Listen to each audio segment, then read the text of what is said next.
What's up, Senior High? I'm jumping in tonight and we're talking about sharing the gospel. Last life group night, Russ talked about what it means to be entrusted with the gospel. He explained that because we've received the gift of grace, we've also been entrusted as stewards of that gift. And as stewards, we were meant to share it. Being entrusted with something comes with a job. And for us, it's sharing the good news. Our mission as a church is to follow Jesus and make him known. And that's because if we truly follow Jesus, we'll follow his example and his commands. In Matthew 28, known as the Great Commission, Jesus gives all of his followers a job to do. Let's read it.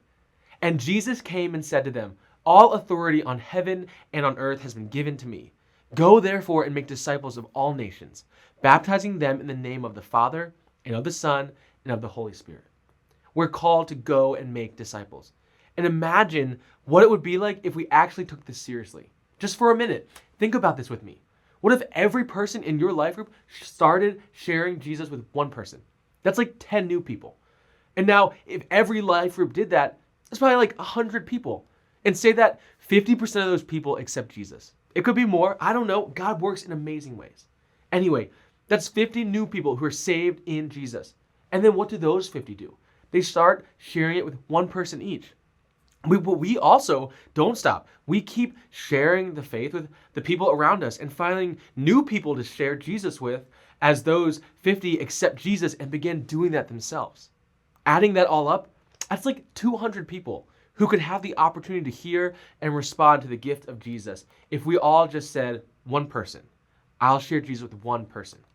That's a lot of people. And it grows and grows and grows if we're willing to be faithful in the moment and in the little steps all around us. God can work in powerful ways. So let's go do that, right? I hope we do. But in order to do that, we have to start the conversation. Tonight, we're going to talk about that one question, how to get the conversation started. But first, I want you guys to get into some discussion questions, and I'll be back.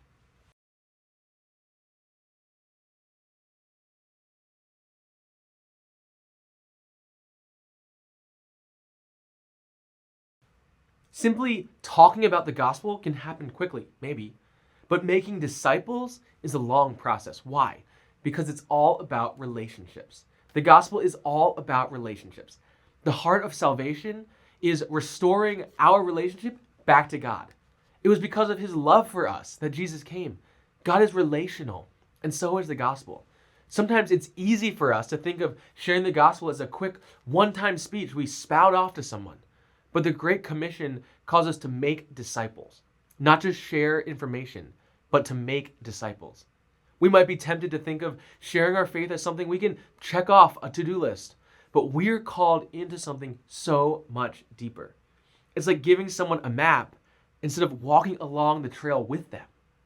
If God is relational, and if the gospel is relational, then it would make sense that evangelism should also be relational. Yes, there might be times when God calls me to go up to a stranger and share Jesus with them. I'm not denying that. We always want to be sensitive to the Spirit.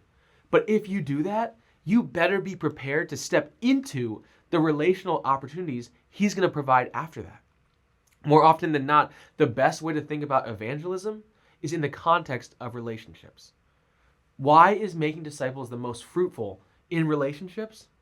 Because in a relationship, you have a voice to speak into their lives. They know you care about them, so they're willing to listen to you. Evangelism might take more time than we think. It's usually more than just one conversation. It's a relationship. And we have to be willing to walk down that path with another person. And that's hard because it's messy and it's not straightforward. Relationships take time. So let's just be honest and say that not every relationship is ready and accepting to the gospel. We have to build up to it.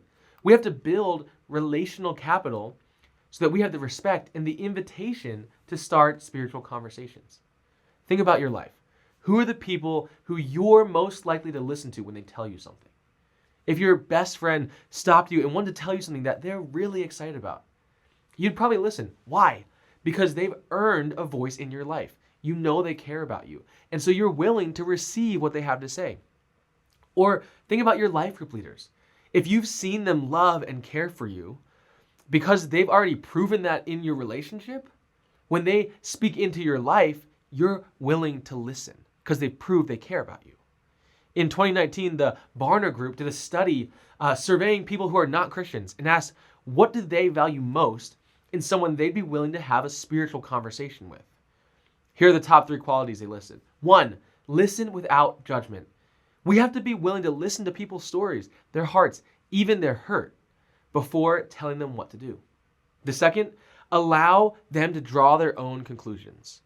Walking with someone to help them figure out what they believe, not talking them into a corner. And 3, confidence in sharing your own perspective. After having listened and allowing them space to come to their own conclusions, it's then and only then that they're ready to hear our stories. And they want us to share those stories confidently. Notice I said stories, not script. What's the story of God in your life? How have you seen Jesus change you? What's he done for you? And they want to see that you're convinced in what you say, you're confident, and that your life reflects the gospel you talk about. Do these qualities sound familiar to you? They should. In short, they sound like someone who's a good friend. More than anything, people in our culture just want a good friend. And if they had one, they'd be willing to have spiritual conversations. Sharing our faith is the same way. I truly think that in most cases, the gospel is best heard and received in the context of relationships.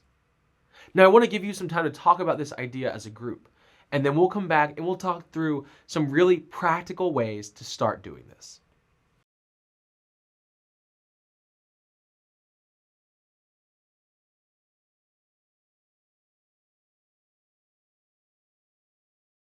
All right, let's get practical.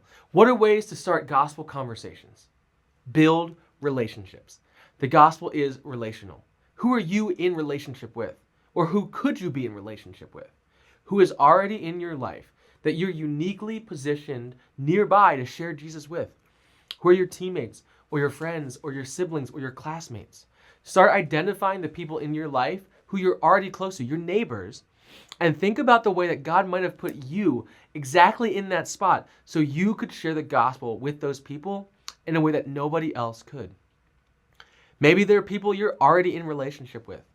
Maybe there are people who you interact with, but you haven't formed bond with yet, but you could. Maybe you can't think of anyone in your daily life who doesn't know Jesus. If that's the case, you need to change something about your life. We're not called to live in a separate Christian bubble. We should be interacting with people who don't know Jesus. What are the things that you could start doing that will give you opportunity to interact with unbelievers? Or maybe there's even something you need to give up in order to make space for such a thing. But when we get there, what do? Our church staff just started reading this book. It's called Bless. And it talks about these same questions. Once you form a relationship with someone, how do you use that to share the gospel? As a church team, we want to be more activated to actually reach lost people in our own lives and do it all, like we said, in the context of friendship. So this book we're reading called Bless, because as we bless others in relationship, it gives us the opportunity for the biggest blessing of all, sharing faith with them.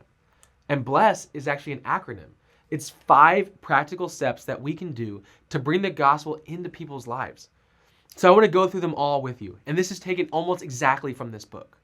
So Bless, what's the first letter? B. B is for begin with prayer. When Jesus started his earthly mission, Luke 6 tells us that he went out to pray at the very start of his ministry. Luke 6, 12-13 reads, in those days he went out to the mountain to pray, and all night he continued in prayer to God. And when day came, he called his disciples and chose from them 12, whom he named apostles. Prayer is both how we discover our mission and how we live it out. Over and over, we see Jesus retreating to pray. If you're not sure who God's calling you to share the gospel with, or where God's calling you to go and be a blessing, you can begin with prayer. And if you know the people you want to bless in this way, begin with praying for those people and pray often. At the end of the day, it's not you or me who can change someone's heart. It's God alone who can call them to himself. But our faithfulness might be the thing he uses to do it. So B, begin with prayer.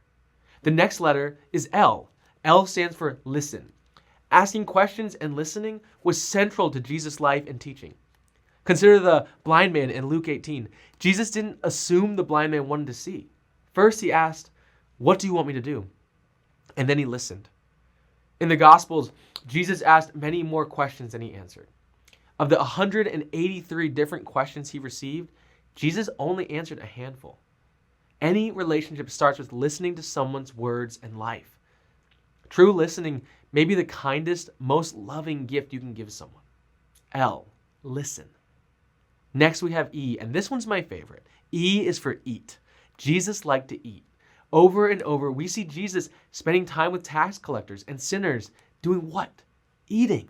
There's something about sharing a meal together that moves any relationship past acquaintance and towards friendship, faster than just about anything we can do. Food fosters fellowship. In fact, that's why we prioritize dessert or meals on life group nights. E is for eat. Sharing a meal together makes space for relationships to grow. They give us shared experiences and relational capital that we can trade in to start spiritual conversations.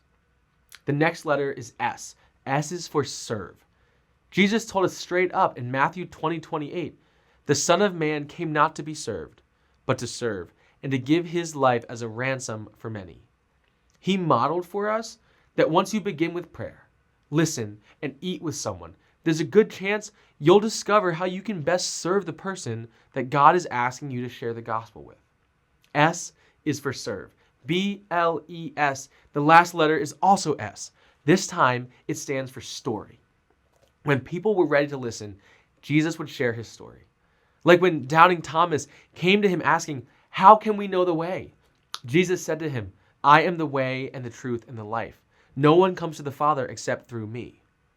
When we befriend and bless people, they feel relationally safe and want to know our stories. Then, and only then, can we tell them how the love of God and Jesus' life, death, and resurrection have changed us. And when we do this in the context of friendship and blessing other people, they'll listen to what we have to say, because we've already demonstrated our care for them and the grace of Jesus in those steps of beginning with prayer, listening, eating together, serving, and now sharing our story with them. When it comes to evangelism and sharing our faith, knowing where to start can be the hardest part.